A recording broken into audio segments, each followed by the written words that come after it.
Green Grease, the waterproof fertilizer-resistant synthetic grease that lasts up to 8 times longer than regular grease. Now available at participating Napa stores, AutoZone, Tractor Supply, and Advance Auto Parts.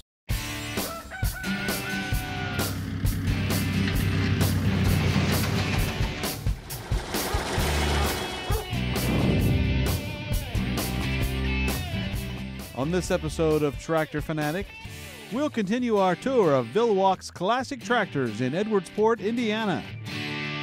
Now, what's it like trying to hand crank one of these things in the wintertime? I mean, this has just got, I'm not going to start written all over it. No, and that's, I think, part of the problem, and I do think that's a little bit why farmers were reluctant to give up their horses, because getting a tractor started in the morning, once you started it, you probably left it running all day until you went in at night in the evening, because just getting them started was a big challenge. Now, what do we got here? This is a 1918, so we have a 17, an 18, and then we final up here with a 1919.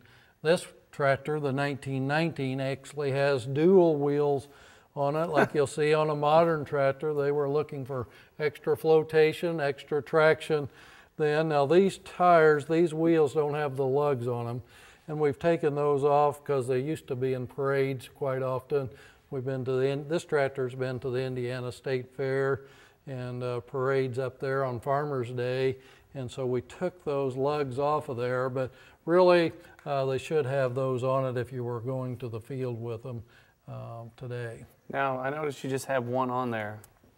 Is yes, that part of the offset thing? Because this tire here, when you were plowing, would have been down in the furry, in the bottom of the furry, so you would have a single tire here, whereas the tire that was on the upland side has the dual tire on it. So this was has the plow on the back of it, which are very rare to find those. They quite often are rusted away and hard to find, but this would be a 2-bottom 14-inch plow. Wow. And so check that out.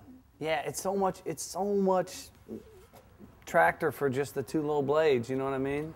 Yeah. And you look at them now, how many plow, like on your modern equipment, how many blades do you have on your plows? Well, farmers don't plow much very often anymore because we use no-till and don't disturb the soil, but there are a few farmers that do, and so for a very big, large 4-wheel drive tractor, it could be a 12-bottom plow. I think that in the Midwest is about the largest plow we've seen here, but I think if you go out west, they may hook a couple plows together and could be a few more than that. So, well, that planter takes care of all that, right? It does today as we use no-till equipment. Look at this thing. This is a very rare 1922 row crop Fordson.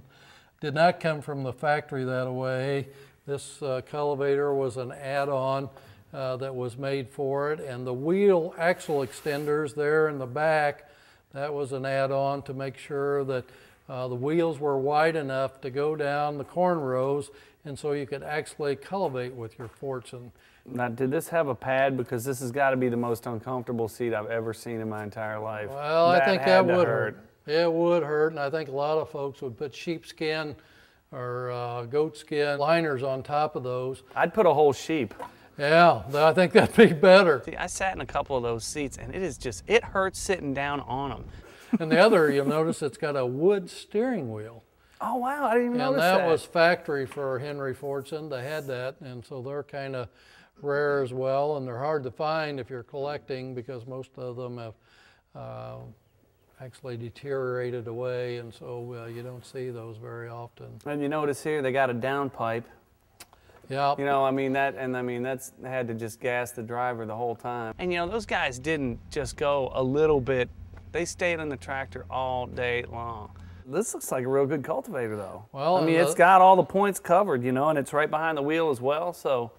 One thing you'll notice, it's all hand levers, so when you got to the end of the road to turn, you had to grab the lever and physically pull it up to lift the cultivator out of the ground. So those farmers back then, you didn't want to mess with them. No. They didn't have to go to the gym at night. Manual levers, manual stuff. That's just a hard way to work, but they got it all done. Green Grease, the waterproof fertilizer-resistant synthetic grease that lasts up to 8 times longer than regular grease. Use Green Grease on your car, truck, tractor, boat trailer wheel bearings, anything with a grease fitting. Green Grease seals and protects even underwater. Now available at participating Napa stores, AutoZone, Tractor Supply, and Advanced Auto Parts.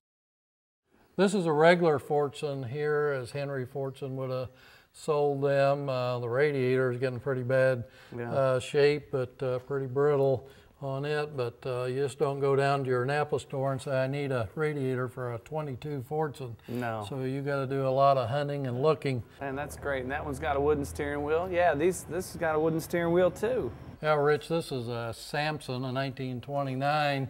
They really are a rare tractor, and what's unique about them, at least to me, is General Motors owned Samson, actually bought the company out, but their idea was to compete with Henry Ford and the Fortson. And so a lot of the old timers say this tractor here is mechanically a better tractor than what the Fortson was, but in reality General Motors didn't market them very well, and in the end the Samson company folded up, and Henry Ford and the Fortsons went on for many, many years. If Samson would have just did a little bit better job of selling them, they would have been the market winner. But because was it a better tractor? Was a better tractor. I think the motor was a little more reliable. I think it had a little bit more horsepower. Also a wood steering wheel and one of those hard seats to sit on. Man. Would make for a very long day. You would think that in the technology department, that would be one of the first things that they would fix. You know, it's like Dodge never could get a good cup holder. You ever notice that? God, you could not get a good cup holder in a Dodge for years. Now they got it fixed. And what about the bicycle? Check this out. Look at this bike. Tell me about this bike. Well, this is an 1893 bicycle. 1893 bicycle. Actually, our 90-year-old neighbor donated to us and wanted it put up in the museum, which we're very proud of.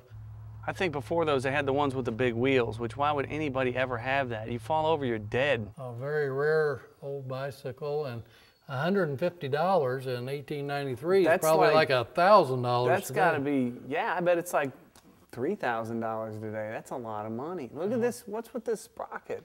Well, that sprocket's actually oblong. We kind of, when we looked at it originally, thought, well, it tore it up or it got bent, but it was actually manufactured that way to offset the stroke of the peddler. And it had that weird sprocket, like an oval sprocket. I just don't know how that worked. Bikes back then couldn't have been safe. Listen to the tires. Oh, yeah. Were the tires made out of leather? Inflatable? I guess you need a tube on that. This even had a little baby seat there in front of it. Is that what it is? I think it is. Did you see the baby holder was like all metal? Baby basket. I don't think this bike is safe enough to put a baby on. I would probably hold back a little bit. I would probably do that. They were just really preparing their kids to sit on those tractor seats. That's where the bike comes in. Actually, and look at the way these are. I guess they were supposed to turn or a little bit. This seems kind of progressive for back in that day, you know? I'm impressed with that. So. Wow, and she just came and donated it to the museum. That was really cool. And this is the original bill of sale. Yep, we got a copy of that, and that's kind of rare that way back then, but even made out a bill of sale even back. Isn't it funny how people used to always see, all the old stuff you've seen written down, everybody kind of had the same type of handwriting, you know what I mean? Yeah. Like my grandma, is from right here in Indiana, and she lived to be 104 years old, but this looked just like the way, you know what I mean? People write differently. Took it very seriously, took their penmanship very seriously. Abraham Lincoln, you know, same deal. They would have never made it to be a doctor. No, he wouldn't have. He was a hell of a writer, man. On our next episode of Tractor Fanatic, we'll finish up our tour of Mike Thomas's Hillbilly Farms in Evansville, Indiana.